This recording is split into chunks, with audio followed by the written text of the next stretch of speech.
अपनी गरिमामय उपस्थिति से हम सबको गौरवान्वित कर रहे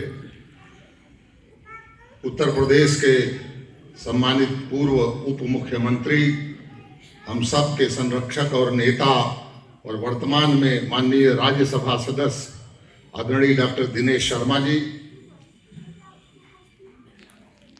उत्तर प्रदेश सरकार में पूर्व वरिष्ठ कैबिनेट मंत्री रह चुके मेरे अग्रज और पूर्व राज्यसभा सदस्य माननीय श्री अशोक वाजपेयी जी,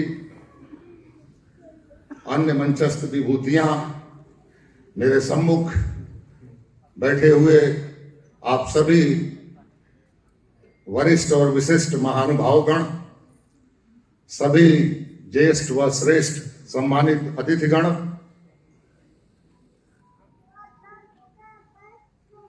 सभी पत्रकार व छायाकार बंधुओं, आज का दिन भारत के लिए बहुत महत्वपूर्ण दिन है। भारतीय राजनीति के युग पुरुष, अजात शत्रु कहे जाने वाले परम श्रद्धेय पूर्व प्रधानमंत्री भारत रत्न श्री अटल बिहारी वाजपेयी जी के जन्म शताब्दी समारोह का पूरे देश में धूमधाम से आयोजन चल रहा है। हमारे लखनऊ में गत 3 दिनों से विभिन्न प्रकार के कार्यक्रमों की श्रृंखला अनवरत चल रही है। अभी परसों सायंकाल सूर्या प्रेक्षागृह में कैंटोनमेंट में आदरणीय डॉक्टर साहब के सौजन्य से संसदीय राजभाषा हिंदी राजभाषा समिति की तरफ से एक भव्य काव्य संध्या का आयोजन हुआ, जिसका आनंद हम सब लोगों ने लिया। कल प्रातः केडी सिंह बाबू स्टेडियम में एक युवा महाकुंभ, अटल युवा महाकुंभ का आयोजन संपन्न हुआ। तत्पश्चात दिलकुशा लॉन में एक भव्य अटल स्वास्थ्य मेले का आयोजन संपन्न हुआ और तत्पश्चात सायंकाल कन्वेंशन सेंटर, मेडिकल कॉलेज के पास कन्वेंशन सेंटर में एक अटल गीत गंगा का भव्य कार्यक्रम हुआ, जिन तीनों कार्यक्रमों में उत्तर प्रदेश के पूर्व मुख्यमंत्री, भारत सरकार के वर्तमान रक्षा मंत्री, हम सब के चहेते लोकप्रिय सांसद श्री राजनाथ सिंह जी और उत्तर प्रदेश के यशस्वी तपस्वी मुख्यमंत्री योगी आदित्यनाथ जी की भी उपस्थित रही है। आज प्रातःकाल लोक भवन में, जैसा कि अटल जी के शताब्दी समारोह के उपलक्ष्य में प्रदेश सरकार ने भी गत 19 दिसंबर से 1 सप्ताह के लिए प्रदेश में सुशासन दिवस मनाने का निर्णय लिया है, तो उसी श्रृंखला में आज लोक भवन में सुशासन दिवस का आयोजन हुआ, जिसमें कि हमारी दोनों विभूतियां उसमें उपस्थित रही, डॉक्टर साहब भी उपस्थित थे। उसी श्रृंखला में आज यह काव्य संध्या का भी आयोजन यहाँ इस संगीत नाटक एकेडमी में किया जा रहा है। श्रेष्ठतम लोकतांत्रिक मूल्यों और मानवीय आदर्शों से भरा अटल जी का ऋषि तुल्य जीवन हम सब के लिए पाथेय है। भारतीय जनता पार्टी के संस्थापक अध्यक्ष के रूप में भारतीय जनता पार्टी की नींव में पहली रखने वाले श्रद्धेय अटल जी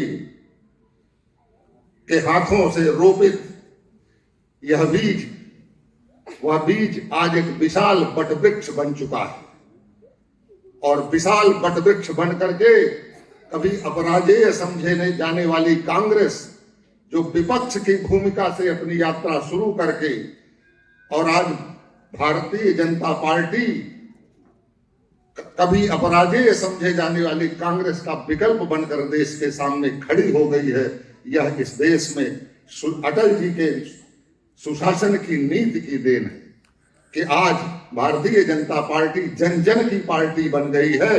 कभी 2 लोगों से शुरू करने वाली अटल जी और आडवाणी जी और 2 सांसद के रूप में इस विपक्षी दलों ने जब कभी उपहास उड़ाया था कि हम 2 और हमारे 2 वाली पार्टी है, आज देश के अधिकतर भूभाग में केसरिया ध्वज लहरा रहा है।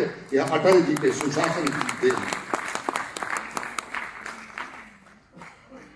अटल जी ने इस देश की राजनीति को नई परिभाषा दी। कुल अपने लंबे राजनीतिक जीवन में 9 बार सांसद और 2 बार राज्यसभा सदस्य के रूप में उन्होंने देश की संसद को सुशोभित किया।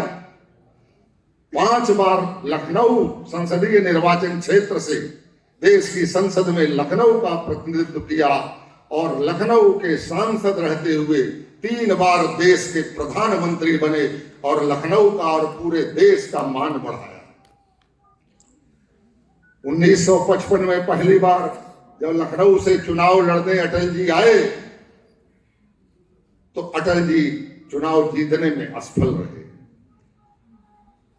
कदाचित लखनऊ ने उनके लिए कुछ बड़ा सोच रखा था।